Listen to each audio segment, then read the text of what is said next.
Aquarius, if it doesn't feel good, don't do it.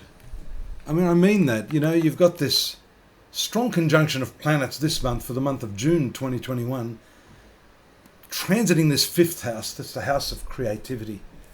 You'll notice here that Mercury is retrograde, and one of your rulers, Saturn, is also retrograde here in your sun sign.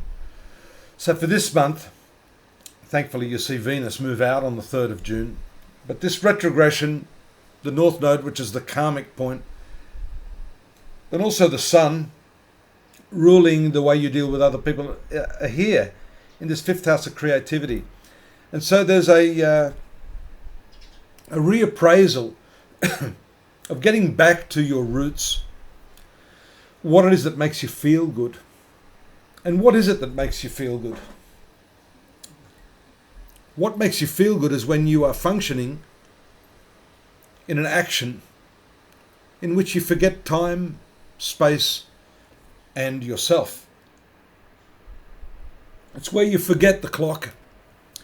It's where you cast aside your notion of time and space, and you are passionately connected to what it is you are doing. In fact, you become what you are doing.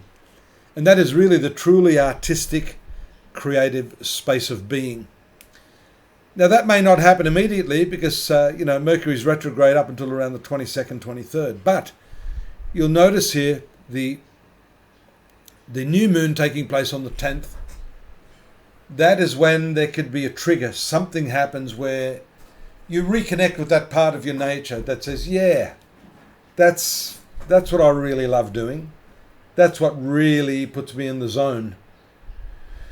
And that's important because, what's that old saying? A person who loves their work never works a day in their life.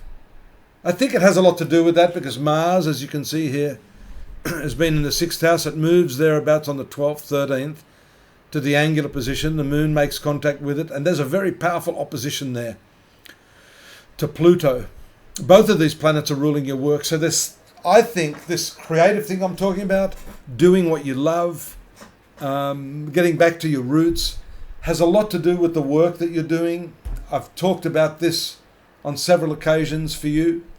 But when you've got this very, very powerful opposition building, see, this is not going to happen immediately, but you're going to start to feel the effects of it.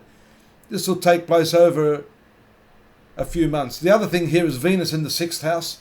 I'm focusing a lot on your quality of service, the way you, as I did with Capricorn, if you want to have a look at that reading, that talks a little bit about the quality of the work you do. The quality of the work is going to be diminished to the extent that you're clock watching, to the extent that you're not really enjoying what you do. The output's going to be pretty mediocre. You'll notice people that are successful in what they do and just produce really, really high quality things are connected to what they do in terms of the passion that they have for the activity. They have a great love.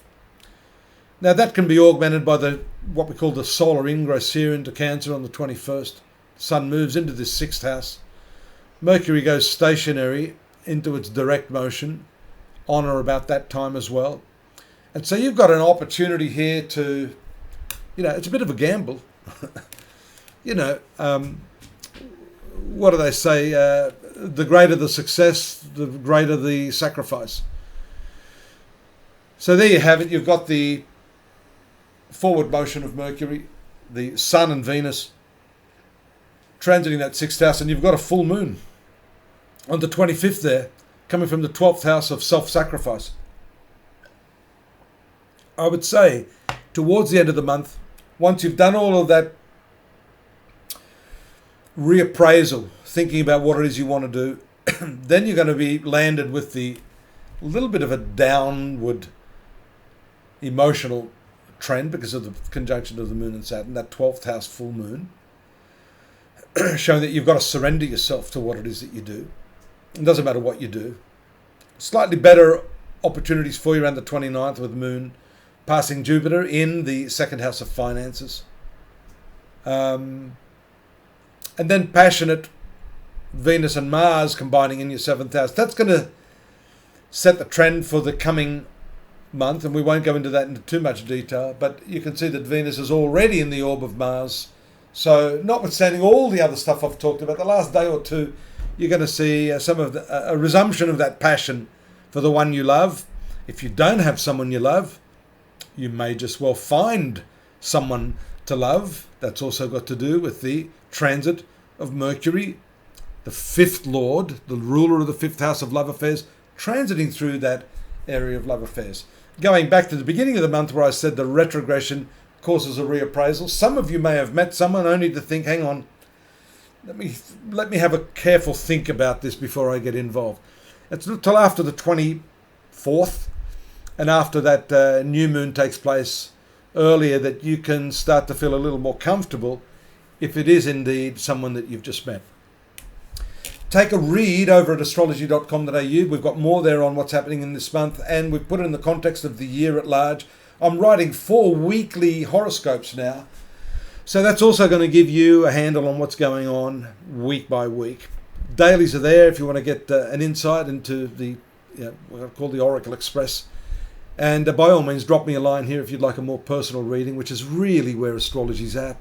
I mean, I love doing this sort of stuff, but there's no substitute for sitting down with me and looking at the birth chart based upon the time you were born, the locality, and preparing it in what I prefer as a Vedic Jyotish horoscope, the true karmic horoscope. So I invite you to that. I also invite you to subscribe, and I invite you back next month. Take care. Bye-bye.